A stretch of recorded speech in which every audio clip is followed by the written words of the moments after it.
یہ بھی دیکھیں نا بڑی کمال بات ہے کہ ہمارے ڈینٹسٹ پریزیڈنٹ جو ہیں وہ ڈٹ گئے، انہوں نے کہا جی کہ نہیں میں نہیں جاؤں گا۔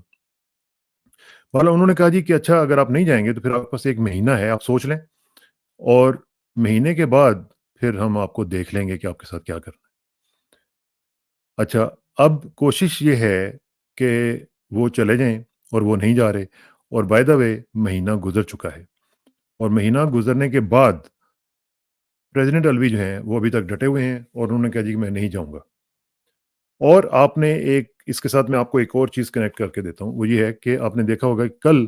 عمران خان نے اسٹیٹمنٹ دی جب جرنلسٹوں کے ساتھ ملے پریزیڈنٹ الوی کے بارے میں، تو انہوں نے کہا، حالانکہ پہلے آپ کو پتہ ہے وہ کہہ چکے ہوئے ہیں کہ انہوں نے پریزیڈنٹ الوی کو اس طرح نہیں کرنا چاہیے تھا، وہ ایک انہوں نے ڈسپلیئر شو کیا تھا،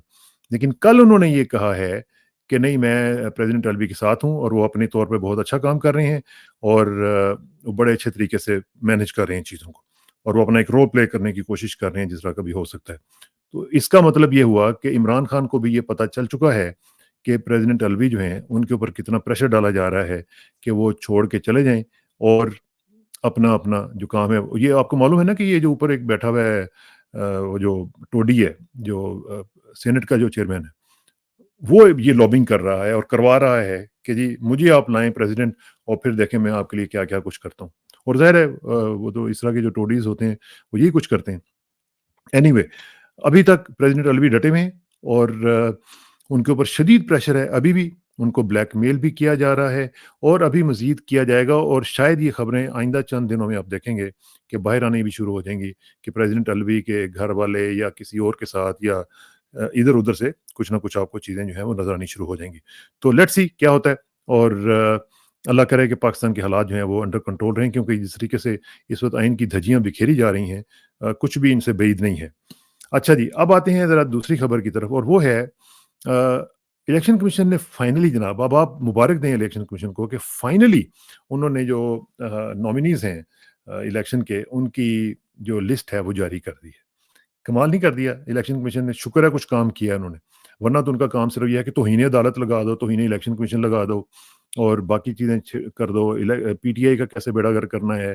تو اب فائنلی انہوں نے ایک لسٹ لگا ہی دی ہے کہ جو بتائے گی کہ جناب کون کون سے کینڈیڈیٹس کس کس حلقے سے الیکشن لڑ رہے ہیں۔ اب یہ ان کی ریکوائرمنٹ ہے کیونکہ انہوں نے کمٹمنٹ انٹرنیشنلی دے دی ہوئی ہے کہ جی الیکشن ہم کروائیں گے، کس طرح کروائیں گے وہ الگ بات ہے، اس میں میں ابھی آتا ہوں، بلکہ انٹرنیشنل آبزرورز کی بھی میں نے آپ سے بات کرنی ہے، لیکن اس سے بھی پہلے ایک چیز میں آپ کو دکھانا چاہ رہا ہوں، اور وہ ہے بڑی امپورٹنٹ ہے، اور وہ ایسے ہے کہ جو ڈان اخبار ہے، ڈان اخبار نے ایک زبردست قسم کا ایڈیٹوریل لکھا ہے، اور وہ میں آپ کے ساتھ تھوڑا سا شیئر کرتا ہوں، اور اس میں آپ کو تھوڑا سا، زیادہ نہیں آپ کا ٹائم لوں گا، لیکن تھوڑا سا میں آپ کو بتا کے تو پھر میں آگے نکل جاؤں گا، تاکہ آپ کو تھوڑا سا اندازہ ہو کہ کیا ہو رہا ہے اور کس طریقے سے ہو رہا ہے۔ اچھا جی، یہ آپ دیکھیے ذرا، یہ ہے جی ایک ایڈیٹوریل کس کا؟ ڈان کا۔ ڈان اخبار جو ہے، آپ کو پتہ ہے یہ ڈان اخبار بڑا زبردست اخبار ہے، لیکن تھوڑا سا کمپرومائزڈ ہے، اس لیے اس کو کبھی کبھی میں پڑھ لیتا ہوں، آپ بھی کبھی کبھی پڑھ لیا کریں، لیکن اس پہ زیادہ ریلائی نہ کیا کریں۔ اچھا جی، یہ انہوں نے لکھا ہے اولو برانچ۔ عمران خان نے، آپ کو پتہ ہے نا، کل بھی انہوں نے کہا تھا کہ میں مذاکرات کے لیے تیار ہوں، لیکن کن بات پہ، یہ بھی بات کرتے ہیں۔ اچھا، انہوں نے کہا جی کہ یہ کیا اولو برانچ تھی؟ Dear one hope, Imran Khan's recent overture to hold dialogue services as a beacon of potential reconciliation in a political landscape۔ وہ کہہ رہے ہیں کہ جو عمران خان نے ایک اولیو برانچ، شاخ زیتون جو آفر کی ہے اور کہا ہے کہ ڈائلاگ کے لیے میں تیار ہوں، وہ کہہ رہے ہیں کہ یہ ایک بیکن آف پوٹینشیل ریکنسیلیشن ہے، یہ ایک ایسی امید ہے سمجھوتے کی in a political landscape that has increasingly become fraught with venomous rhetoric. ایک ایسا لینڈسکیپ پولیٹیکل جو ہے اس کے اندر، جس میں وہ کہہ رہے ہیں کہ ایک بہت ہی زہر آلود قسم کی جو ریٹرک ہے وہ چل رہی ہے، اینڈ ہارڈنڈ سٹینسز، اور ایک مطلب سخت قسم کے جو سٹینسز ہیں ہر پارٹی نے وہ لیے ہوئے ہیں اس ماحول میں، یعنی ٹینشن کے ماحول میں اور مذاکرات سے آری ایک ماحول میں انہوں نے جو ایک کیا ہے، یہ اس کو پازیٹیو کہہ رہے ہیں۔ However, the ambiguity shrouding the intended recipients of this dialogue raises questions۔ اب وہ کہہ رہے ہیں کہ یہ جو ایمبیگوٹی ہے، جو جن لوگوں کے لیے انہوں نے یہ کہا ہے، اس کے اوپر یہ کوشچنز اٹھ رہے ہیں کہ وہ کیا ہیں۔ ہسٹوریکلی وہ کہہ رہے ہیں کہ mister Khan as the leader of P T I has taken an unyielding stand against engaging with other political factions. اب یہ اپنا تھوڑا سا اس میں اپنا رنگ دے رہے ہیں کہ عمران خان جو ہیں وہ تو لوگوں کے ساتھ مذاکرات کے لیے تیار ہی نہیں تھے. To the extent that he once said he could talk to the militant group TTP but not thieves, کہ انہوں نے کہا کہ میں ٹی ٹی پی سے بات کر لوں گا لیکن چوروں سے بات نہیں کروں گا. Such history prompts us to ask, with whom does he now wish to converse and what has brought about this sudden shift. اب وہ کہہ رہے ہیں کہ کس سے انہوں نے بات کرنی ہے، یہ ہمیں بتائیں نا ذرا، کہ چوروں سے تو یہ بات کرنا نہیں چاہتے ہیں. تو یہ بیسیکلی میں اس کو زیادہ ٹائم نہیں آپ کا لیتا، لیکن اس کا تھوڑا سا میں آپ کو چلیں آخری پیراگراف پڑھ کے سنا دیتا ہوں. وہ کہہ رہے ہیں meanwhile mister Khan's rivals including the PPP and PMLN must respond positively to any sincere overture on his part. کہ اس کے باوجود کہ وہ ان سے بات نہیں کرنا چاہتے، وہ کہہ رہے ہیں کہ پی ایم ایل این اور پیپلز پارٹی کو چاہیے کہ وہ پازیٹیولی رسپونڈ کریں، ان کا جواب دیں، rather than bind themselves to elements outside the political realm. بجائے اس کے کہ وہ جو پولیٹیکل ریلم یعنی جو پولیٹیکل ایٹماسفیئر ہے، پولیٹیکل جو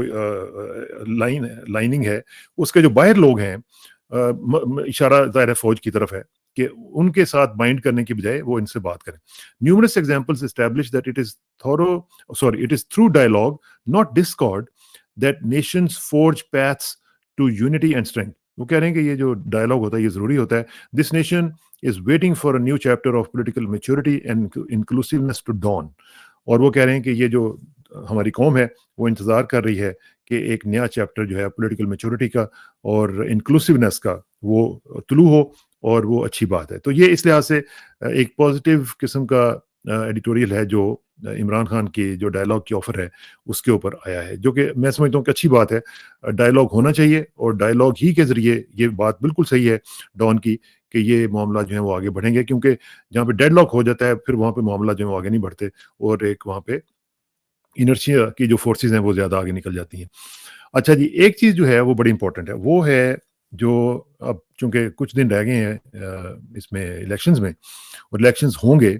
جس طرح کے بھی ہوں گے وہ ہم دیکھتے ہیں. لیکن ایک چیز میں آپ کو بتاؤں کہ پولیٹیکل آبزرورز جو ہیں، international political observers, international election observers,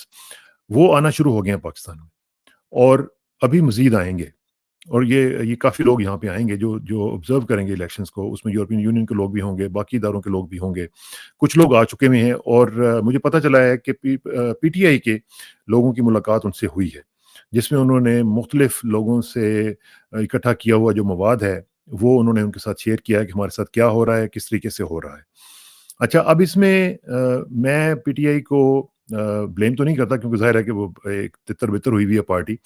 لیکن ان کو چاہیے یہ کہ ابھی جو مزید آئیں گے انٹرنیشنل آبزرورز، ان کو بہت ہی آرگنائز طریقے سے، اگر میں ان کی جگہ پہ ہوں میں سجیسٹ کروں گا کہ 4 یا 5 لڑکوں کی، بچوں کی، بچیوں کی کوئی بھی ایک ٹیم بنا دیں، اور ان کو کہیں جی کہ جتنا ابھی تک پچھلے ریجیم چینج آپریشن سے لے کر ابھی تک کے جو انہوں نے کریک ڈاؤن کیا ہے، اس کو صرف ایک ویڈیو میں ایڈٹ کر کے اچھے طریقے سے اس کو پریزنٹ کر دیں، اور وہ ان کو آپ دکھائیں ویڈیوز، اور ان کو ڈیٹا دیں، کیونکہ یہ لوگ جو ہیں یہ ڈیٹا کے اوپر چلتے ہیں. یہ ہماری طرح نہیں ہے کہ جی اچھا یہ ہو گیا وہ ہو گیا، کہ وہ کہیں گے جی کیسے ہوئے، ہمیں ذرا دکھائیں نا، کتنے لوگ پکڑے گئے، کتنے لوگ اندر ہوئے. تو اس میں میری ان سے گزارش ہوگی کہ بہت ہی آرگنائز طریقے سے، یہ نہ کریں گے جس طرح ہمارے وکیل جو پی ٹی آئی کے تھے جو سپریم کورٹ میں جا کے آئیں بائیں شائیں کر رہے تھے، اس طرح نہیں، ویری آرگنائزڈ. جس طرح بھی ماشاء اللہ آپ لوگوں نے دیکھا ہوگا کہ پی ٹی آئی نے کس طریقے سے جو ایون گھٹیا قسم کے جو بھی سمبلز ان کو ملے تھے، ان کو بھی انہوں نے ایک اچھے طریقے سے اس کی فارمیٹنگ کر کے بہترین طریقے سے اس کی پریزنٹیشن دی. تو اسی طرح کی یہ پریزنٹیشن اس پہ بھی چاہیے ہوگی، اور وہ دیکھیے گا پھر اس کا امپیکٹ کتنا پڑے گا. اگر انہوں نے الیکشن کو صحیح طرح نہ کنڈکٹ کیا تو پھر یہ الیکشنز پہلے سے ہی آپ دیکھیے گا کہ کنٹروورشل ہو جائیں گے، کیونکہ گورنمنٹ کوشش کرے گی کہ جو انٹرنیشنل آبزرورز ہیں ان کو ان جگہوں پہ لے کے ہی نہ جائے جہاں پہ یہ گڑبڑ کریں گے. تو اس لیے آپ کا یہ کام ہے کہ اس سے پہلے آپ ان کو اپنا جو فگرز اپنے جتنے بھی ہیں، ڈیٹا جتنا بھی ہے، وہ ان کے ساتھ شیئر کریں اور ان کو بتائیں، اور ان کی فائلز بنا لیں، ہر ایک کو وہ کاپیز جو ہیں وہ ان کو آپ دیں، تاکہ وہ جا کے اپنے ممالک میں جا کے بتا سکیں. یہ بڑا امپورٹنٹ ہے، یہ یو مسٹ ڈو اٹ. دوسری ایک چیز جو بڑی امپورٹنٹ ہے وہ یہ ہے کہ جتنے بھی حلقوں میں الیکشن لڑا جا رہا ہے، پی ٹی آئی کے جتنے بھی کینڈیڈیٹس ہیں، اور میری اطلاعات کے مطابق تو تقریباً ہر سیٹ کے اوپر پی ٹی آئی کا کینڈیڈیٹ موجود ہے، اور ان کینڈیڈیٹس کو وہاں پہ جو حلقے کے عوام ہیں، وہ جب بھی وہ ان کے پاس ووٹ مانگنے جائیں تو وہاں سے گھر سے ایک قرآن پاک کا نسخہ لیں، اور ان سے آ کے کہیں جی کہ اس قرآن پاک کے اوپر آپ ہاتھ رکھیں، اور اوتھ لیں کہ آپ جب جیت جائیں گے تو آپ لوٹا نہیں بنیں گے، آپ وہ کام کریں گے جو پی ٹی آئی کی جو پارٹی ہے، پی ٹی آئی کے جو چیئرمین ہوں گے، پی ٹی آئی کے جو عمران خان ہوں گے، جو وہ کہیں گے آپ اس کو فالو کریں گے، تب تو ہم آپ کو ووٹ دیں گے۔ اگر آپ یہ اوتھ نہیں لیتے تو پھر ہم آپ کو ووٹ نہیں دیں گے۔ You must do it. میں آپ کو بتاؤں یہ پوری کی پوری جو ان کی پلاننگ ہے نا اس وقت، وہ صرف یہ ہے کہ جتنے آزاد آئیں گے یہ بھیڑ بکریوں کی طرح ان کو 15-20 کو ایک میں ڈالیں گے، 15-20 کو دوسری پارٹی میں ڈالیں گے، اور 20-25 کو کسی اور پیپلز پارٹی کو یا ایم کیو ایم کو یا فار دیٹ میٹر کسی کو بھی دے کے، تو یہ ان کی گورنمنٹ کا ایک چون چون کا مربع بنانے کی کوشش کریں گے جو اپنے نہیں بننے دینا۔ اور اس کا طریقہ صرف یہ ہے، ویسے تو خیر اللہ معافی دے، توبہ استغفار، کئی لوگ تو ایسے بھی ہیں جو قرآن پاک کو بھی نہیں کچھ سمجھتے، اس پہ بھی وہ کر جاتے ہیں، اللہ معافی دے، لیکن میرا خیال ہے کہ 99% لوگ جو ہیں ان سے یہ توقع رکھی جاتی ہے کہ وہ قرآن پاک کو آنر کریں گے۔ اچھا جی، توشہ خانہ کے حوالے سے ذرا کیس کا ذرا سن لیں۔ جیسے کہ وہ اعظم خان نے ہمارے بیچ میں، I am so proud of you Azam Khan. Azam Khan کے ساتھ ہمارا بڑا ایک اچھا تعلق ہے، ہم لوگ بیچ میں رہے ہیں، اس لیے میرا ان کے ساتھ مجھے امید تھی کہ وہ ہمیں مایوس نہیں کریں گے، اور وہی انہوں نے کیا ہے الحمدللہ، کہ جو حق سچ کی بات تھی وہ انہوں نے وہاں پہ جا کے کی ہے۔ اور سائفر کیس کا تو انہوں نے واڑ کے رکھ دیا، وہ وڑ گیا، سائفر کیس از گون۔ اب توشہ خانہ بھی گون۔ توشہ خانہ کیسے گون کہ اس میں دیکھیں جی، وہ جو ٹرائل ہو رہا ہے اس میں شہباز کھوسہ صاحب جو ایڈوکیٹ ہیں، انہوں نے نیب کے جو ماشاءاللہ جو عمران مسیح صاحب کو لے کے آئے تھے، وہ اس کو بھی انہوں نے فارغ کروا دیا۔ وہ رینبو امپیکٹس ایف زی ای جو ایک دبئی کی ایک جیولری کی دکان ہے، جو کہ انڈین ایک شخص کی وہ ہے، اس کے پارٹ ٹائم سیلز مین ہے جی عمران مسیح صاحب، جو کہ گلستان جوہر کراچی میں رہتے ہیں۔ ان کو نیب نے توشہ خانے کی جیولری کی تصویریں بھیجی، اور اس سے لیے گئے جو جواب تھے اس پر ایک کیس بنا کے رکھ دیا۔ اب جو تفصیل اس میں آئی ہے وہ یہ ہے کہ جو عمران مسیح صاحب ہیں، وہ ایک ایف آئی اے کے پاس ایسا شخص ہے جس کے پاس جو پڑھا لکھا بھی اتنا نہیں ہے، جو 8 سالوں میں اس نے بی کام کی کوششیں کرنے کی ہے، لیکن اس میں بھی کامیاب نہیں ہو سکا۔ اس طرح کا بندہ ہے وہ، جس کو اتنا بڑا انہوں نے سٹار وٹنس بنا کے رکھ دیا۔ اب یہ جو بھارتی دکان ہے اس پہ کوئی 3800 درہم کی یہ پارٹ ٹائم سیلز مین کی جاب کرتا ہے، اور اس کے علاوہ بھی ایک دکان پہ یہ جاب کرتا ہے، اور وہ وہاں پہ اسپیئر پارٹس کا کوئی اس طرح کا کوئی کام کرتا ہے۔ اچھا، عمران جو مسیح ہیں، ان کے پاس جیولری کا جو پرکھنے کا کوئی سرٹیفکیٹ ہی نہیں ہے، اور ان کے پاس ہیروں کی جو جس طریقے سے ان کو جج کیا جاتا ہے، ایسرٹین کیا جاتا ہے ان کی پرائس کو، اس کو متعین کرنے کا یا اس کا تعین کرنے کا وہ کوئی آئی جی آئی ایک سرٹیفکیٹ ہوتا ہے، وہ بھی ان کے پاس نہیں ہے۔ اور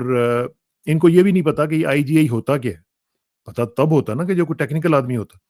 تو یہ انہوں نے جناب ان کو فارغ کر دیا، اڑا دیا، اور یہ بھی نہیں پتا کہ اپنی دکان کا جو ان کا ہے مالک، وہ کون ہے۔ آپ اندازہ لگائیں کیسے کیسے تحفے لیتے ہیں۔ جب انہوں نے فراڈ کرنا ہوتا ہے نا، تو پھر فراڈ میں کچھ نہ کچھ تو گڑبڑ ہو جاتی ہے۔ تو اس سیلز میں ہے مبینہ طور پر اس نے تحفے کی تصویر کو کئی دکانوں کو دکھا کے ٹھیک ہے جی، بلگری اور گراف دبئی کی جو مختلف مارکیٹ ریسرچ کر کے جیولری کی قیمت جو ہے وہ 300 کروڑ لگوا دی ہے، لیکن مارکیٹ ریسرچ جو ہے دکانوں سے معائنے کا جو کوئی تحریری ثبوت پیش نہیں کیا۔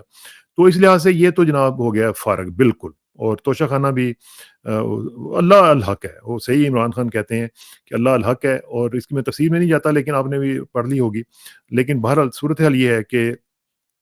انہوں نے جو ایک سٹار وٹنس اپنا پیش کیا تھا وہ سارے کا سارا وڑ گیا۔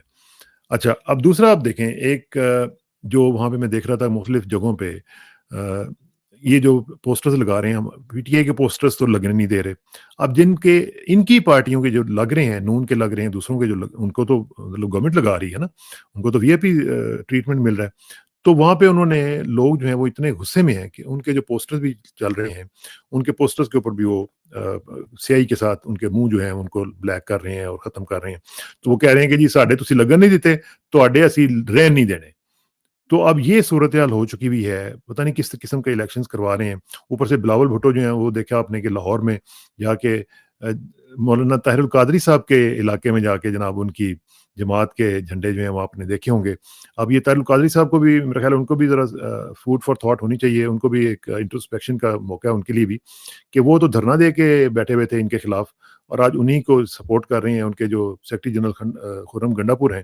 وہ جا کے ان کے حق میں تقریریں کر رہے ہیں۔ عجیب سیاست کی یہ ہم دیکھتے ہیں کہ ریشہ دوانی ہے، کچھ سمجھ نہیں آتی، اور ان کی بھرپور حمایت کا اعلان کر دیا جناب۔